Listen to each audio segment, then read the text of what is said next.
Bonjour. Alors, on a bien travaillé sa posture, sa respiration, le lâcher-prise, une mâchoire détendue. Bien, maintenant, nous allons continuer dans ce processus sur la voix, la prise de parole. Donc, prendre la parole, eh bien, c'est faire de la voix et faire du mot. Aujourd'hui, nous allons voir qu'est-ce que c'est faire de la voix. Et pour ce faire, nous allons inviter avec nous quelqu'un que vous avez déjà vu. Nous allons inviter Émilie, chanteuse, comédienne, danseuse. Émilie, est-ce que tu veux venir parmi nous? Alors peut-être tu vas nous chanter un petit quelque chose comme ça vite fait, pour qu'on voit un petit peu qu'est-ce que c'est que la voix. Alors la voix, bien sûr la voix c'est du chant, la voix c'est de la parole. Nous allons voir chant ou parole. Alors l'intérêt du chant, si un jour vous vous faites accompagner par un coach ou par un professeur de chant, l'intérêt du chant c'est que ça ralentit la parole. Ça permet de mieux prendre conscience des phénomènes de voix. Ça permet de prendre conscience par exemple de la richesse des inflexions de voix, quand ça monte, quand ça descend, ça permet de prendre conscience du volume, piano, forte, voilà, toutes ces choses-là, c'est beaucoup plus facile de les travailler avec du chant. Comme ici nous parlons de la prise de parole, eh bien nous aborderons juste ça en surface, mais je vous conseille de prendre des cours de chant. Donc Émilie, chante-nous quelque chose, un petit 2-3 phrases de ce qui te plaît. Smile, through your heart is aching. Smile, even though it's breaking. When there are clouds in the sky, you'll get by. Très bien, merci beaucoup, bravo, très jolie voix. Merci. Alors, donc nous devons voir ce qui se passe en effet pendant qu'elle chante et ça sera beaucoup plus facile avec le chant que si nous avions eu des phrases parlées parce que là nous allons voir les choses un peu au ralenti. Alors, premièrement, Émilie, est-ce que tu te rappelles ce qu'on a dit pour la posture? Donc, pieds plutôt parallèles mais pas serrés, voilà. On remet les courbures et les cambrures en place.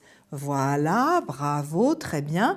Et on relâche donc notre mâchoire et notre ventre tout en restant tonique. Ça, les danseurs savent le faire très bien. Donc, prendre exemple sur eux. Voilà. Maintenant, nous allons mettre les pouces dans le mou, comme tout à l'heure, de chaque côté du grand droit.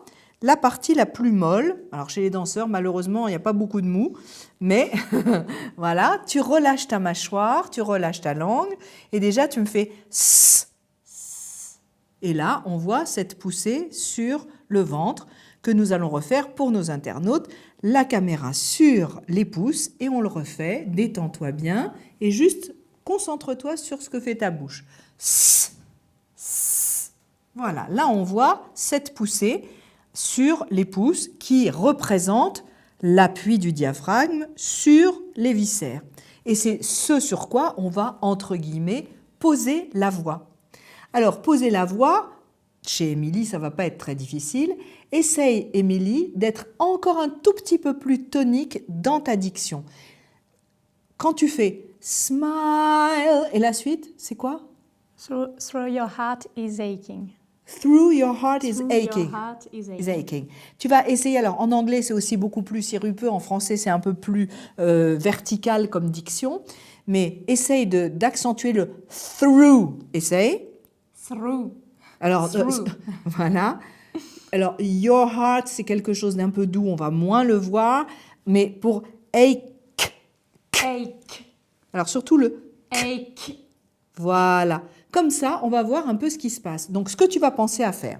Quand tu vas chanter, avant de chanter, on relâche la mâchoire, on laisse la respiration libre et on se concentre sur la phrase. Ce qui fait que l'air va être pris naturellement par le cerveau en fonction de la phrase. Et on va voir que pendant toute la phrase, ça pousse sur les doigts d'Émilie. On y va. Smile. Through your heart is aching. Premier écueil, vous avez vu ce qui s'est passé. Smile, grosse prise, alors que tu avais chanté que smile. Donc très bien, parce que comme ça montre à nos internautes ce qu'eux vont faire certainement aussi. Ce qu'il faut faire entre deux phrases, si tu veux relâcher, pas de problème, mais tu dois avoir confiance. Voilà. En fait, quand tu relâches tes abdos, qu'est-ce qui se passe? Eh bien, on va essayer de l'observer. Fais-moi ça. Chut. Faites-le aussi. Chut. Tu sens que ça pousse sur tes doigts?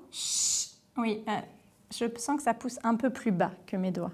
Ah non, ça pousse sur tout le ventre en fait. Ah. Si vous le mettez vos doigts comme ça, tu fais comme si tu disais à quelqu'un chut, chut. Voilà, tu sens cette poussée-là? Maintenant, tu vas voir, cette poussée-là, elle se fait sur le temps expiratoire. On est d'accord? Tu n'aspires pas pendant ça, Non. ça expire.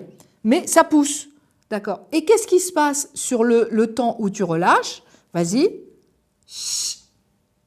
Ça inspire. Donc, une des premières choses à voir, c'est en effet ce problème qui est crucial pour vous. C'est un scoop, en effet. La respiration, c'est une chose. On avait dit, ça fait inspire, expire. Mais lors de l'acte, il se passe un processus totalement différent. Ce processus est le suivant. Puisque mon corps a besoin de rester plus longtemps avec de l'oxygène, eh bien, il y a un processus spontané, naturel. Vous le voyez, vous en voyez l'émanation quand les pouces sont poussés vers l'extérieur. C'est-à-dire quand on fait chut, chut, vous avez une poussée sur le temps expiratoire qui pousse donc le ventre beaucoup plus loin que lors d'une inspiration libre. Et puis, dès qu'on arrête ce chut, on a l'inspire qui se fait alors que le ventre revient à sa place. C'est un processus comme ça, vous allez l'essayer chez vous, vous allez vous en rendre compte, c'est toujours comme ça. Je fais un acte quel qu'il soit, mon ventre subit une pression du diaphragme sur les viscères par retour d'air pour oxygéner mon acte jusqu'au bout. Voilà, donc ne vous étonnez pas que le ventre n'a pas à rentrer pendant que vous parlez. Surtout pas. C'est ce qu'on a vu tout au long des modules précédents. Si on serre le ventre, si on rentre le ventre, on bloque le travail du diaphragme, on bloque la respiration libre et là, on bloque la voix. On aura une voix éraillée, une voix avec des mucosités, une voix pas souple, etc. Donc ce qui est important pour notre amie Émilie, ça va être, lorsqu'elle respire entre ces phrases, de laisser le corps faire et toi, uniquement d'être dans l'imagination de ce qui vient derrière. Donc d'être concentré sur ton acte, uniquement là-dessus, et de laisser tout ça ouvert et lâché. Et dans ce cas-là, l'air se prendra comme il a besoin d'être pris, et non pas comme toi t'as décidé. Parce que si tu me fais comme tu l'as fait tout à l'heure, là tu risques de dessécher tout d'un coup tes cordes vocales, et donc lorsque vous prenez la parole, si vous faites ça, vous risquez après d'avoir des mucosités, vous risquez d'avoir la gorge sèche, et vous aurez une moins bonne parole en suivant.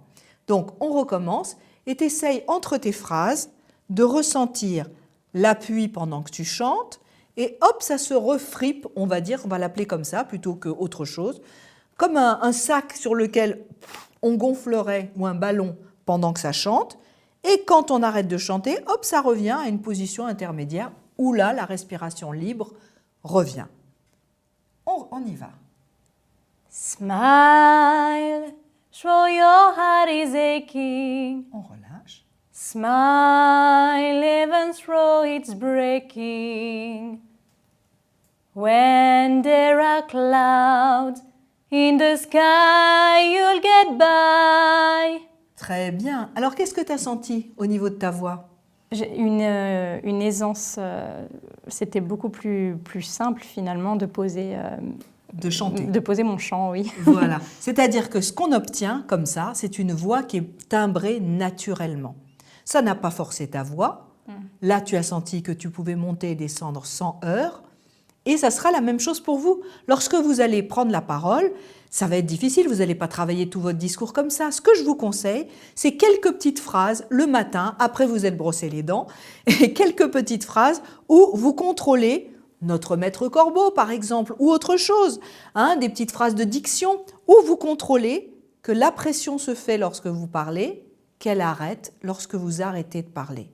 Et ce massage intérieur va vous permettre d'avoir une voix qui va être au top. Nous verrons dans le prochain module comment aider au niveau de la diction, car plus votre diction sera performante et meilleur sera votre appui.